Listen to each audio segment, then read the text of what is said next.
Katie Bellflower was a seductive 17-year-old, going from one boyfriend to the next. She was very promiscuous. She used her sexuality to get what she wanted. She quit playing the field when she hooked up with a handsome and edgy 20-year-old named Mike Simons. She's so attached to Mike, she doesn't want to share him. But their fiery passion would be stamped out by a string of brutal crimes. They found the decomposed remains of a person who'd been shot twice and left for dead.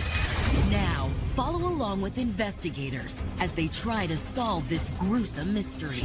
From graphic evidence collected at the crime scenes to shocking taped confessions with the suspects. That's when she wanted me to sneak up to strangle her. Even the horrifying first-hand account from a victim who crossed paths with the killers and barely escaped with her life.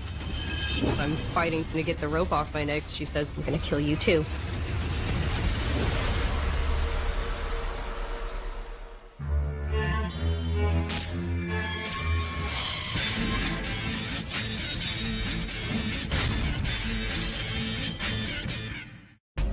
October 19th, 2002, San Joaquin County, California. A fisherman was finishing up a day of fishing at a local waterfront when he noticed a peculiar and foul-smelling odor on the wind. Curious, the fisherman followed the scent to a nearby patch of woods, where he made a disturbing discovery. He saw the remains of an individual. He went to an official who was close by, and sheriffs immediately came out and discovered a fairly decomposed body.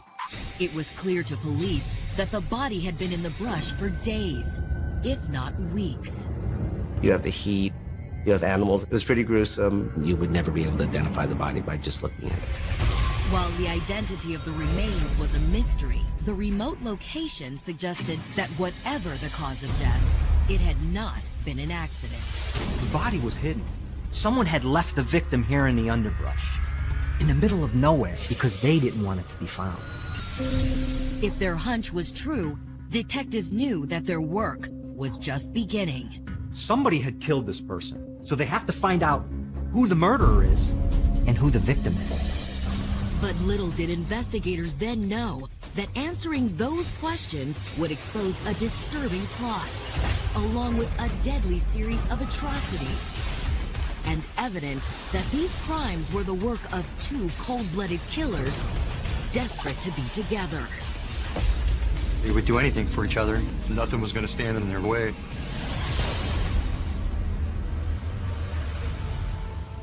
Livermore, California, a small town 40 miles outside San Francisco. Livermore was also home to young Katie Bellflower. Her parents divorced. Her father lived in Texas, her mother lived in Livermore. Shuttling back and forth between her two homes left Katie in a personal vacuum. She felt extremely powerless. You feel out of control of your own life. You're passed back and forth. People decide what should happen to you. It's not pretty. Katie's struggles continued in school. She had a hard time making friends and floundered academically. But by high school, Katie realized she did have one advantage. She was pretty, which helped Katie finally find something she could control: boys.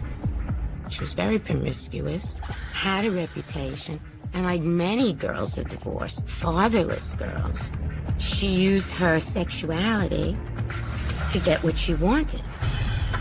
She used her sexuality as a way to control boys. You gotta understand, she was from a divorced family. She had never had a father figure in her life, so this was pretty important to her. But while Katie loved the rush she got from seducing boys, she actually didn't care much for dating them. As soon as she won over a new guy, she would dump him and move on to the next one. For Katie, all that mattered was the thrill of the chase. She's only interested in the part of the relationship in which she's trying to win the man. But seducing high school boys was easy, and Katie soon became bored. So in the summer of 2002, Katie set her sights on more difficult prey and found the challenge she craved when she met a handsome and brooding 20-year-old named Mike Simons. He was the rough, tough guy. He was handsome. He was masculine. Katie was immediately drawn to Mike and quickly realized that in just 20 years, he'd been through more ups and downs than most people experience in a lifetime. Born in 1982, Mike grew up in Livermore. Like Katie, his childhood was unstable. He was raised by family members. His immediate mom and dad were not around.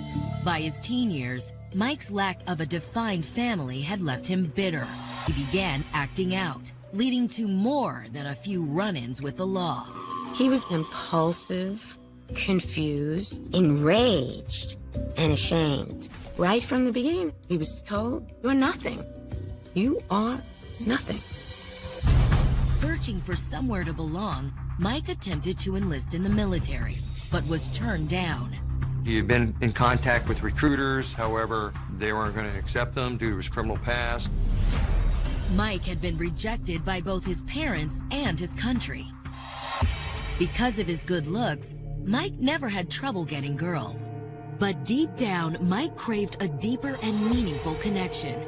Something more than the random hookups and casual sex that had filled his time.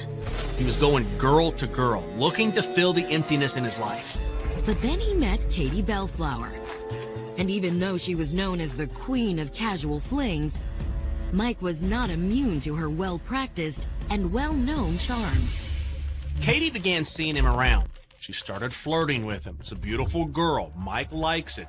He's starting to kind of get all these signals from Katie. For Mike, Katie's sultry persona and alluring sexuality was tantalizing. And for Katie, landing a handsome 20-year-old who was 2 years removed from high school was the ultimate conquest. With each steamy encounter, their connection seemed to grow stronger. He saw someone who was lonely, who had a childhood almost identical to his. It was easy to fall in love with her. While Katie found that with Mike, she enjoyed more than just the chase. Unlike all the other boys she'd seduced, she didn't want to get rid of him. At this point, she's so attached to Mike, she'll do whatever it takes to keep it. Holding on to Mike, however, would turn out to be easier said than done. As it turned out, Mike Simons had a secret. And when revealed, Mike's secret would not only put his romance with Katie in jeopardy, but also set off a chain of horrible and unimaginable events. Coming up, Mike's intense romance with Katie is overshadowed by an explosive crime. There was a car engulfed in flames. And a surprising clue suggests the identity of the victim found in the woods. Maybe she wanted to disappear and just get away from all the drama.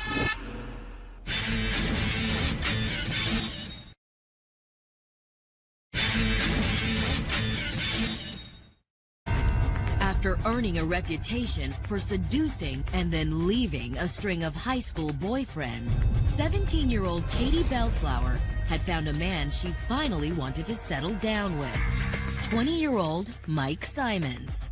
Now she's so attached to Mike, she doesn't want to share him. She wants to keep him all to herself.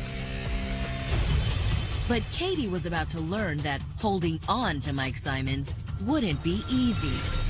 Mike was hiding a secret. And when revealed, it would make people wonder if Katie Bellflower had gotten in over her head by latching onto a man with a shady past. It began in the early hours of October 7th, 2002, when local 911 received an alarming call. There was a car engulfed in flames. Firefighters rushed to the scene and quickly got the flames under control. To their relief, there was no one inside the car. But what had caused the blaze? Cars just don't catch on fire in the middle of a parking lot. Is this an insurance fraud? Is it vandalism? What's going on here? In order to find out more, investigators needed to talk to the vehicle's owner. Luckily, the license plate was still intact. Well, their first priority was to identify who the car belonged to and where that person was. It belonged to an elderly female who resided in the city of Livermore. When police contacted the owner, she seemed surprised to learn the car had been destroyed in a fire. The car was registered in her name, but it actually belonged to her granddaughter. The car belonged to her 17-year-old granddaughter, Jenna Nenetti. But where was Jenna now? Jenna's grandmother told investigators that Jenna hadn't returned home the previous night. Neither had her husband. And the last Jenna's grandmother had heard from her was in a strange and troubling voicemail her granddaughter had left on her phone. How are we gonna get you to hit him so bad with the baseball bat or whatever the it was? Leave your house. Call me. Jenna indicated that she had been in an altercation, but she was okay, she was with friends, and she was headed to the city of Concord, California, which is about maybe a 45-minute drive. She refused to tell her who she was with, and that telephone call was terminated. Jenna's grandmother had been alarmed by the message and tried to call her granddaughter back. It just went right to voicemail. That was of concern to us. We didn't know if she was injured or hurt or had been killed or had just run away. Also of concern was the whereabouts of Jenna's husband. Police asked Jenna's grandmother if she could provide his name. That's when she revealed Jenna's husband was 20-year-old Mike Simons. According to her grandmother, Jenna and Mike were newlyweds. They'd gotten married 4 months earlier. So that meant that Mike had been married when he and Katie got together. He'd been having an affair. Jenna's family and friends told police that she'd met Mike in December of 2001. Introduced by mutual friends, the couple quickly clicked, and Mike didn't waste time in popping the question. He proposed to her, and when they got married, he moved into her grandparents' house. They needed to get permission because she was underage, and her grandmother gave permission. After the wedding, Mike and Jenna moved in with her grandmother until they could get on their feet. The grandmother also gave the couple a generous wedding gift. The grandmother gave her a car, sort of like saying, I approve of the marriage. But the honeymoon obviously hadn't lasted. Jenna's family told police they all knew about Mike's affair with Katie Bellflower, and it had almost ended their brief marriage. Jenna had learned of Mike's infidelity when he admitted to the affair just 2 weeks after they got married. The revelation had been doubly painful for Jenna because Katie Bellflower was one of her old high school classmates. And apparently, going after taken men had always been Katie's M.O. She seemed to have a habit of setting her sights on the boyfriends of other girls. Jenna probably thought that she should have never let Katie near her boyfriend. You gotta understand that Katie had a history of taking boyfriends of her friends, taking other people's husbands. So in the end, this was really no surprise. Jenna had been devastated.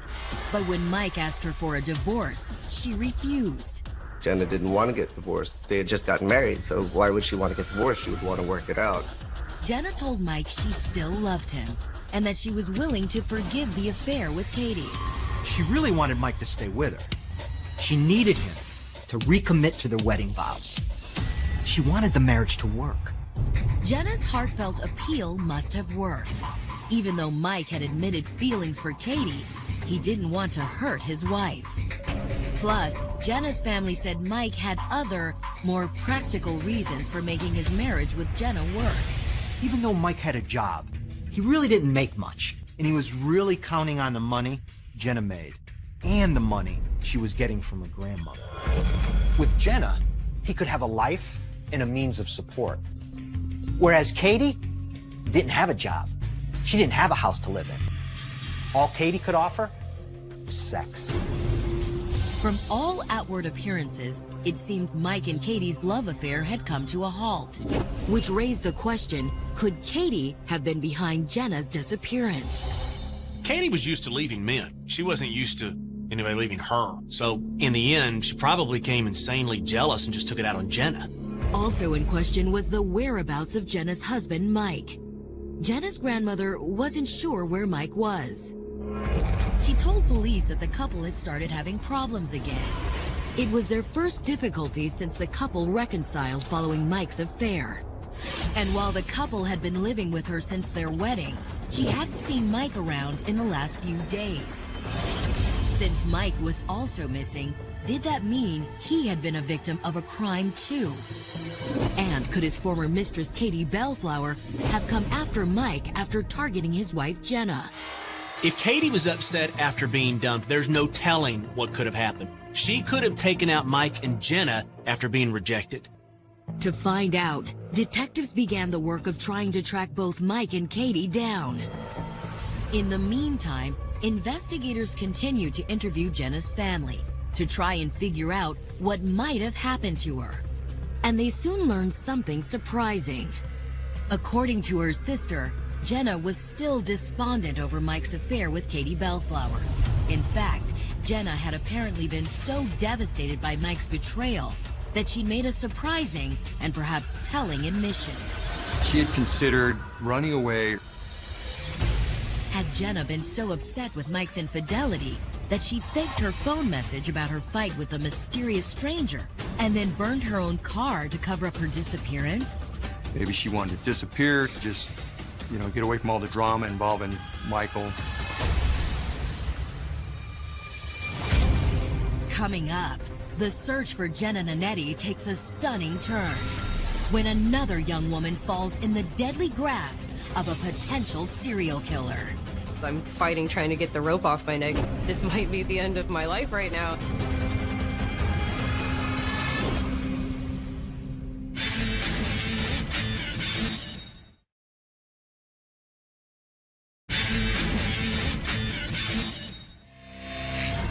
When 17-year-old Katie Bellflower and 20-year-old Mike Simons fell in love in the summer of 2002, they seemed like a perfect match.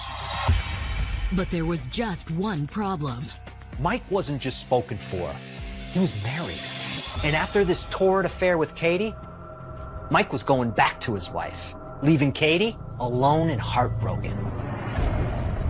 But Mike's homecoming hadn't lasted. Just a few months later, his wife, Jenna Nanetti, had mysteriously disappeared. The only clues to what might have happened was a disturbing phone message Jenna had made about a fight she'd been in on the night she vanished. And a surprising admission she made to her sister shortly before she disappeared. She told her sister that she was so upset by Mike's betrayal that she was even considering running away. There was a moment there when police were wondering, is this all a setup?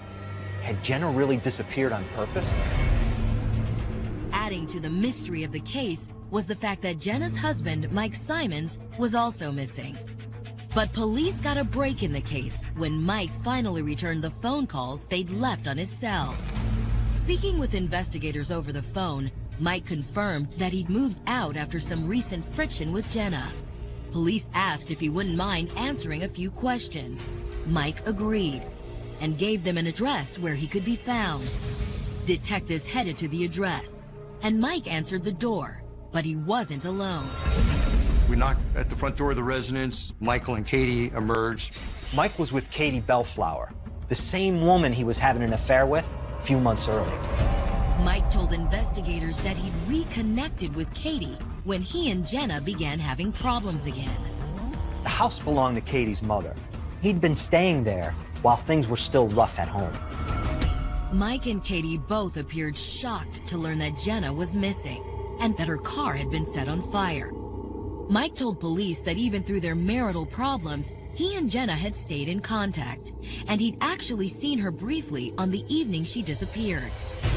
Michael and Katie said that they'd seen her earlier in the evening, about 9 p.m. According to Mike, Jenna had just stopped by to make a final plea to save their marriage. Jenna wanted them to work things out, and so she went over there, and it was just her and Michael sitting on the porch, talking. But while that was the last time he'd seen his wife, Mike told investigators it wasn't the last time he'd heard from her. Michael claims that he received a couple of phone calls from Jenna. One of the phone calls, Jenna indicated that she'd been in an altercation. It was a disturbingly similar message to the voicemail Jenna had left with her grandmother, and just as vague. This She didn't say who she was fighting with, or even what the fight was about. All she said was that she had been assaulted, and then she hung up. Was it possible the person Jenna had been fighting with had also set fire to her car? And if so, what happened to Jenna afterwards? To try and answer that question, police reached out to several of Jenna's friends. They claimed they had no idea who Jenna was fighting with during all those phone calls. But Jenna's friends did reveal something surprising. Apparently, Jenna and Mike hadn't just been going through a rough patch. They'd been headed for divorce. And at Mike's request, all so he could be with his self-proclaimed true love, Katie Bellflower. Apparently, Mike and Katie had never ended the affair. They just kept on seeing each other behind Jenna's back. Jenna found out when Mike called her on the phone and said, "Listen, I'm in love with Katie. I'm leaving you, and we're getting a divorce." To police, it was a shocking revelation, and suggested that if there was one person who caused Jenna more grief than any other, it was Katie Bellflower. But had Katie been the person who attacked Jenna with a bat? To police, it didn't make much sense, especially because in their battle for Mike's love, it seemed like Katie had already won. Mike had picked Katie. He was with her, and he'd asked Jenna for a divorce. He was done with her. Katie had Mike. He was ready to leave Jenna. So Katie really had no motive to want to hurt Jenna. That is, unless Jenna had put up a fight to keep Mike, like she had in the past. Jenna didn't want to give up Mike the last time he wanted to leave her. She convinced him to stay. If Jenna didn't give up on Mike and wasn't going to grant him a divorce, maybe Katie's the one who decided, hell, I'll get Jenna out of the picture so I can have Mike all to myself. Maybe Katie was the woman on the phone that Jenna had been talking about. Maybe it was her who hit her with the bat. To find out, detectives decided to have another conversation with Katie and asked her where she was on the night Jenna Nanetti disappeared. But Katie had an alibi. Katie said she was at home all night with Mike at the time. They essentially alibied each other out. The fact that Mike would vouch for his girlfriend wasn't a surprise. But Katie and Mike claimed that there was someone else who could verify their whereabouts on the evening in question. They said they were with a good friend that night, Jeff Hamilton. Jeff Hamilton was a good friend and considered an older brother of Katie Bellflower. They were really good buddies. When police interviewed Jeff Hamilton at his home, he confirmed that he was with Mike and Katie on the night Jenna had vanished. Jeff had indicated that he hung out at this neighborhood park with Michael and Katie. With both Katie and Michael seemingly eliminated as suspects, police weren't sure where to turn next. 2 weeks passed with no sign of Jenna and no new leads. Then, on October 14th, detectives received a call from police in a nearby county. They found a pretty ravaged body. The body was so decomposed, it was impossible to identify or even determine the victim's gender. But a check of the missing persons database soon brought up a potential hit. You look into the general data system to see if there are any missing persons. Quickly, it became evident this probably was Jenna. Dental x-rays soon confirmed the awful truth. The decayed remains belonged to 17-year-old Jenna Nanetti. But an autopsy soon revealed that Jenna hadn't just died, she'd been murdered. It was determined that she suffered at least 2 gunshot wounds to her torso, definitely one to the chest, and that was fatal. What had been a missing persons case was now a homicide investigation. But detectives still had almost nothing to go on. There are no witnesses to the murder. There are no witnesses to even indicate where Jenna was in the last few hours of her life. There's just no information at all.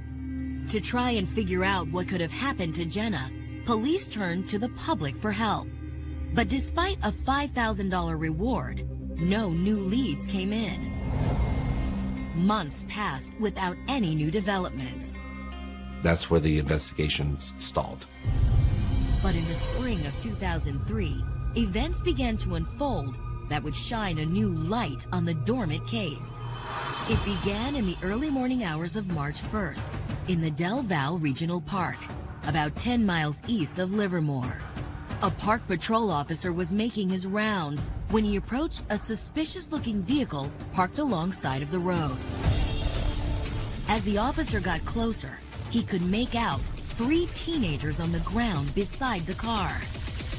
As I got closer, I realized there was one person who was laying on her back and 2 people kneeling down beside her. But it was soon clear this group of teens were up to something sinister. I realized that the people that were kneeling down next to this person were both wearing blue latex gloves. What are they doing to this girl? Had this cop just stumbled across a murder in progress? Coming up, the officer tries to determine what's going on with the 3 teenagers in the park. And a witness recounts her harrowing brush with death. My mom opened the door and she was like, "What happened?" And I was like, "They tried to kill me."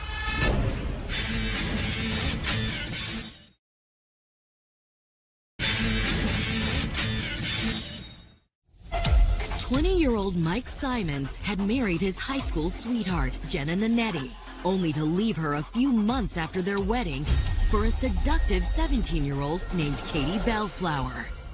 But this love triangle had been overshadowed by tragedy when Jenna was found murdered. There are no witnesses to the murder. There are no witnesses to even indicate where Jenna was in the last few hours of her life. But 5 months after Jenna's body had been found, a bizarre scene in a nearby park would send the investigation into overdrive. An officer on patrol had stumbled upon 3 teens. One was a young woman on the ground in distress, while the 2 kneeling over her, a young man and woman, were both wearing latex gloves. Latex gloves are generally worn by doctors and people who commit murder. And these 2, they certainly weren't doctors. The young man told the officer not to worry. He and his associate were just helping their friend who was under the weather. He told me that the person laying on the ground was not feeling well. He thought she was going to throw up, and he didn't want to get any vomit on his hands. It was a strange explanation, but when the officer asked the sick woman if she was able to sit up, she did. I asked her if she was okay, and she said she was. So I released him at the time with the understanding they were going to take her home. But before he let them go, the officer took their names and checked their IDs. The young lady that was laying on her back, her name was Aspen Lum. The girl that was leaning over her was Katie Bellflower, and Jeffrey Hamilton was the young man. Katie had at one time been a person of interest in the murder of Jenna Nanetti. Jeff Hamilton was one of Katie's close friends, while Aspen Lum was a 17-year-old student who went to the same school as Katie. Katie assured the officer that she and Jeff would take Aspen straight home. The officer agreed and let the teens drive away. But just minutes after they'd left, the officer received a call on his radio. Apparently, Aspen Lum's family had just called police to report their daughter was missing. Dispatch gets a call from Aspen Lum's family that she wasn't supposed to be out, that she should have been at home. I realized at that point that I had been lied to, and I set off to try and find them. I went north on Del Valle Parkway, and a few minutes later I found the car. The officer pulled the vehicle over, but as he approached, he noticed there were only 2 teens inside. This time it was only occupied with Katie Bellflower and Jeffrey Hamilton. Where was Aspen Lum? Katie told the officer that they had just dropped her off at home. I started investigating a little further and come to realize that they had indeed dropped her off at her house. With Aspen confirmed to be back at her home, the officer was about to let Katie and Jeff go for a second time when dispatch suddenly notified him after they'd received an hysterical call from Aspen's parents. My mom opened the door and she was like, "What happened?" And I was like, "They tried to kill me," and I just kind of broke down. Aspen told her parents that she had gone with Jeff and Katie to the park that evening to drink whiskey. But then the night took an unexpected turn. We were just kind of talking, and I don't remember what we were talking about. And then all of a sudden there was a rope around my neck. Jeff was strangling Aspen. Terrified, Aspen tried to fight back, but Katie helped hold her down.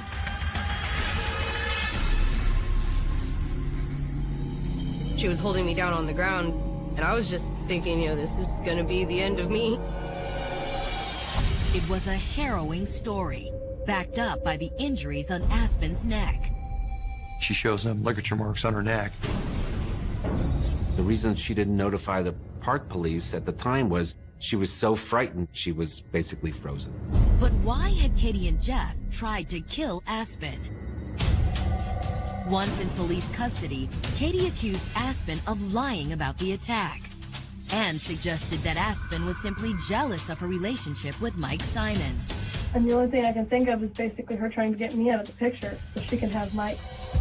Aspen was a friend of Katie's, and she knew Mike. I mean, they hung out in the same circles. Katie was convinced that Aspen was falling in love with Mike. It was a strange explanation, but unlike Katie, when police spoke to Jeff Hamilton, he didn't deny the attack had happened. Instead, Jeff decided to step investigators through the events that had led up to the assault on Aspen Lum. According to Jeff, the night had started when Katie had called him about borrowing his car. When he asked why, the answer she gave was shocking. She told me that yesterday morning, that is what she wanted to do, was to kill Aspen. Jeff Hamilton reluctantly agrees to participate in the murder because they're his friends, and he wants to please his friends. Jeff told detectives that Katie convinced Aspen to meet up that night. But when the trio arrived at the park, Katie had already told Jeff what she wanted him to do. Katie told me that what she wanted to do is as soon as Aspen looked either drunk or actually passed out from it, then that's when she wanted me to sneak up on Aspen. Okay, and sneak up and do what? Strangle her.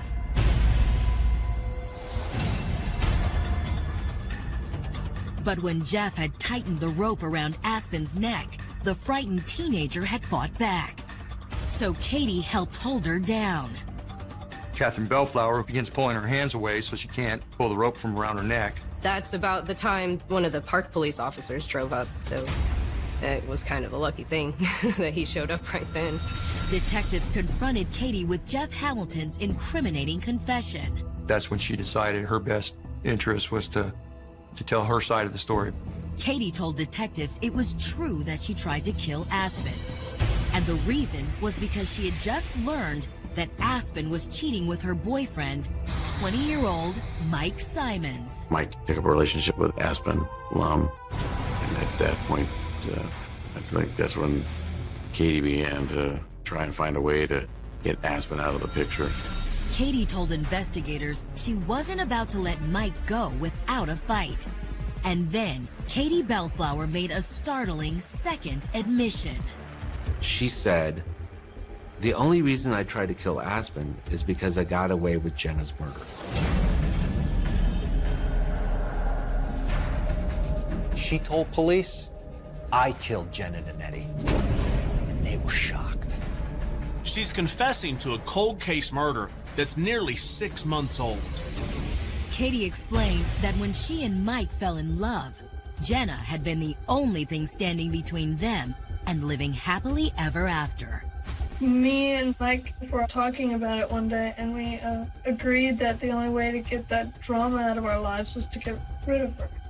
Katie said Mike pointed out that if Jenna were to die, not only could they finally get married, they'd also be rich. Jenna had a life insurance policy, and he, as her husband, would automatically benefit. According to Katie, the policy had been worth $100,000. And the prospect of getting Jenna out of the way and money in the bank was hard to resist. So Katie and Mike began to map out their plan to get rid of her. The first step was to persuade Jeff Hamilton to be their accomplice. Katie was very close to Jeff Hamilton. She knew she could convince him to do anything that she wanted him to do, including kill Jenna. On the evening of October 6th, the trio set their trap. Their plan was to have Michael Simons lure Jenna over to Katie's house to talk about their relationship. Jenna, thinking Mike might be wanting to repair their marriage, agreed to meet him. Once Jenna arrives at the scene, her and Michael, they're on the front porch. They got touchy. At one point, they kissed a little bit. That was Katie's cue to attack. Katie burst from the house and hit Jenna over the head with a baseball bat. The idea had been to knock Jenna out with the blow, but it was soon clear to Katie and Mike that their plan hadn't worked. When she hit Jenna Nanetti, she did not knock her out. She just got Jenna pissed off. Bleeding and disoriented, Jenna tried to attack Katie, but Mike grabbed her while Katie and Jeff retreated. At some point, they had let each other know that the plan was still on. Meanwhile, Mike pretended to be surprised by the attack and told Jenna he was going to get her help from inside the house. But what he really did was improvise a new way to kill Jenna Nanetti. He tells me and Jeff that as soon as he leaves to go out to Whiskey Slough. Whiskey Slough was a waterfront where the group knew they could dispatch Jenna without drawing too much attention. Katie and Jeff got into a car, Jeff's car, and then drove out to the slough where they had planned to kill Jenna. Mike was using every ounce of persuasion he had to convince Jenna that they should follow Katie and Jeff so Jenna could get even. Mike told her that he knew where I would be hiding and that if she wanted to go beat my ass, he'd hold me for her. And she agreed to it. Mike and Jenna arrived at Whiskey Slough moments later. Mike parked his car at the bottom of the levee and told Jenna to wait there for him. Michael gets out of the vehicle, goes over to where Jeff Hamilton is with Catherine Bellflower. Mike came up to Jeff's car and got the shotgun out of the trunk. As Mike walked back, he called out to Jenna, who was still waiting patiently by the car. At first, Jenna seemed relieved Mike had returned so quickly. But then she saw the gun and began screaming and pleading for her life. All I could hear is, Mike, please, no. And he shoots her repeatedly with a shotgun. Just to make sure she was dead, he shot her 6 times total. Once Jenna was dead, Katie said the three then dragged Jenna's body into the field and covered her with brush. They left in both cars, and they drove to the bar, and they set Jenna's car ablaze using road flares. Mike's just like, well, if it's on fire, then they'll think that she might have been in it. It was a shocking confession and gave investigators more than enough evidence to place Katie, Mike, and Jeffrey under arrest. All 3 were charged in San Joaquin County with the murder of Jenna Nanetti. Coming up, prosecutors bring murder charges against all 3 suspects and prepare to bring Katie and Mike to trial. But a surprise revelation leads some to wonder if police had charged the wrong couple for the crime. Jeff basically had unrequited love for Katie Bellflower and would basically do anything that she wanted.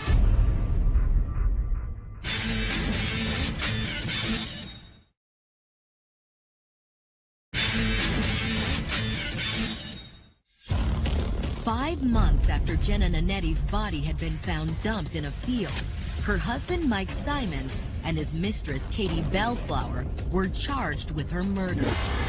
The plan was to knock Jenna out, kill her, dump her body, and then collect the money from her life insurance policy. But not long after their arrest, Mike and Katie got a rude awakening. When Jenna first learned about Mike's affair with Katie, she secretly changed the beneficiary on her policy from Mike to her grandparents. Actually, her grandparents would have been the ones to get paid out. But that wasn't the only surprise left in store. As attorneys for both sides began trial preparations, they made a shocking discovery. Mike and Katie's passion hadn't only driven them to take a life, it seemed they had created one as well. She was pregnant with his child. Katie told police that she'd found out in November, after Jenna was killed. But prosecutors believed it had likely motivated the attempted murder of Aspen Lum. She was gonna have the baby, she was gonna have Mike, Jenna was out of the way, and then she found out that her boyfriend was seeing yet another girl. She was carrying Michael Simmons' child. How she was going to get dumped, she blamed Aspen Lum. But prosecutors were worried Katie's pregnancy might elicit sympathy from the jury. Katie Bellflower was a difficult case to try to determine, does a 17-year-old girl deserve to go away for the rest of her life? Is there redemption? As it turned out, the jury would never hear Katie's case. With her full confession a matter of record, Katie realized there was little point in gambling on a jury's sympathy. There was no deal with Katie Bellflower. She pled guilty to everything. And at a sentencing hearing, the judge gave her, because of her age, 25 to life in prison. Prosecutors then turned their attention to Mike Simons. When Mike's trial began in October of 2005, his attorneys didn't contest the fact that Mike had been in on the murder plan. But they did take issue with one very important detail from Katie's statement. Michael Simons said that Jeffrey Hamilton is the one who actually pulled the trigger. On the surface, the defense's accusation seemed like a stretch. Jeff Hamilton didn't have a connection to Jenna, or an obvious motive for the crime. But Mike's defense team argued that Jeff would have done anything to please Katie Bellflower, because of the obsessive crush he had on the 17-year-old seductress. Jeff basically had unrequited love for Katie Bellflower and would basically do anything that she wanted. The defense argued that Katie knew Jeff Hamilton would do anything for her. She could manipulate him into killing Jenna. The whole plan so that she could be with Mike. But prosecutors countered by presenting the recorded testimony of the one man they believed could convince the jury that Mike was lying, Jeff Hamilton. We had enough information from Jeffrey Hamilton to make the call that the way their story laid out matched a lot of the physical evidence that we had. I'd say 3 to 5 minutes after he walked down there with the shotgun, I heard the first shot. Could you see what was happening from where you were at? I could see the muzzle flash. It was believable that Michael Simons was actually the trigger puller. The jury agreed and found Michael Simons guilty of murder. He got life without parole. With Mike and Katie both behind bars, justice seemed served. But their community of Livermore was left reeling. And many were left wondering what about their twisted relationship had fueled their bloodlust. No matter how many times I've thought about it over the years and how many other cases I've worked, I've never seen anything so cold, callous, and violent by such young people.